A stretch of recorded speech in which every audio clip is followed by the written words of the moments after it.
Hello दोस्तों, कैसे हैं आप सब? आइए और विक्रम बेताल की दूसरी कहानी हास्यमय, करुणामयी और रोमांचक कहानी के को सुनाने जा रहा हूँ। कहानी है तीन ब्राह्मण और एक कन्या का न्याय। शमशान की रात, गहन अंधकार, डरावनी रात, जंगल में उड़ते उल्लुओं की आवाजें और पेड़ों की सरसराहट। विक्रमादित्य ने एक बार अपने साहस को थामा और शव को पीपल के पेड़ से उतारकर कंधे पर रखा। बेताल ने हमेशा की तरह हंसी में कहा, हे राजन, तू बड़ी जिद्दी है, बार बार मुझे लाता है, पर मैं भी वचन का पालन करता हूँ। आज कहानी भी सुन, लेकिन वही शर्त है, अगर अंत में तूने मुंह खोला तो मैं पेड़ से उड़ जाऊंगा। विक्रम ने कुछ न कहा। रास्ता लंबा था और घना जंगल। बहुत समय पहले की बात है। दक्षिण भारत के कांचीपुर नामक नगर में एक अत्यंत विद्वान ब्राह्मण रहता था, राघव शर्मा। उसकी एकमात्र पुत्री थी मृगनयनी। वह अपने रूप, ज्ञान और गुणों के कारण नगर में प्रसिद्ध थी। जब मृगनयनी विवाह योग्य हुई तो वह दूर दूर से योग्य वरों के प्रस्ताव आने लगे।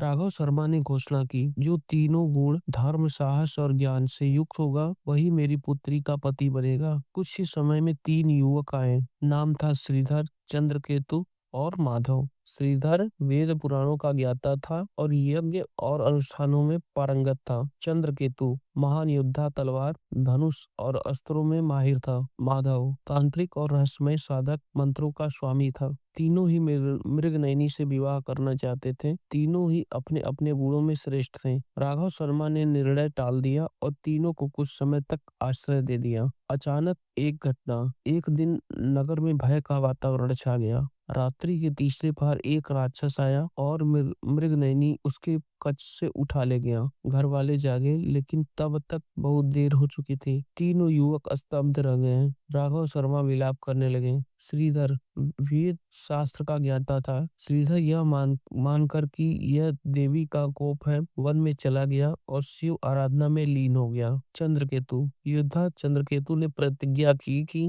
मैं उसे वापस लाऊंगा या फिर अपने प्राण दे दूंगा। वह राक्षस की खोज में निकल पड़ा। माधव तांत्रिक माधव ने रात्रि में तंत्र पूजा आरंभ की और अग्निभूतों से संवाद स्थापित करने लगा। कुछ महीने बाद चंद्रकेतु ने राक्षस को ढूंढ निकाला। भयंकर युद्ध हुआ, पर अंत में उसने राक्षस का वध कर दिया और मृगनयनी के शव को लेकर लौटा। परंतु मृगनयनी अब मृत थी। जब माधव ने शव देखा, उसने दुर्लभ तांत्रिक मंत्रों का प्रयोग कर प्राण पुनः स्थापित किए। मृगनयनी पुनः जीवित हो गई। सभी आश्चर्यचकित रह गए। श्रीधर की तपस्या। उसी समय श्रीधर भी वापस लौटा। शिव की कठोर आराधना से उसने यह भविष्यवाणी पाई थी कि मृगनयनी जीवित होगी और उसका पुनर्जन्म होगा। तुम धैर्य रखो। तीनों युवक अब मृगनयनी के पास आए और बोले, मैंने इसे वापस लाया, मैंने इसे जीवित किया, मैंने इसे पहले ही देख लिया था। मेरा त्याग सबसे बड़ा है। राजा के समक्ष निर्णय। अब प्रश्न उठा,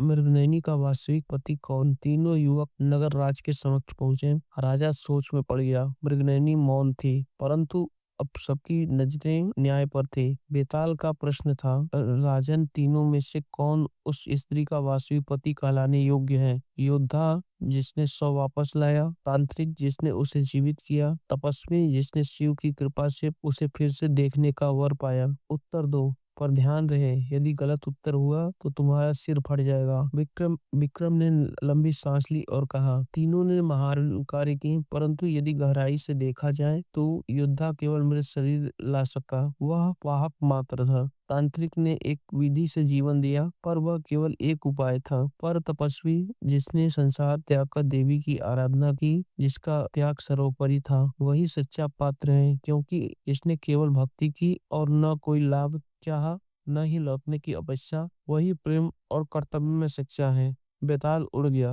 बेताल जोर जोर से हंसने लगा। राजन, तू फिर बोल पड़ा, पर तेरी बात में दम है।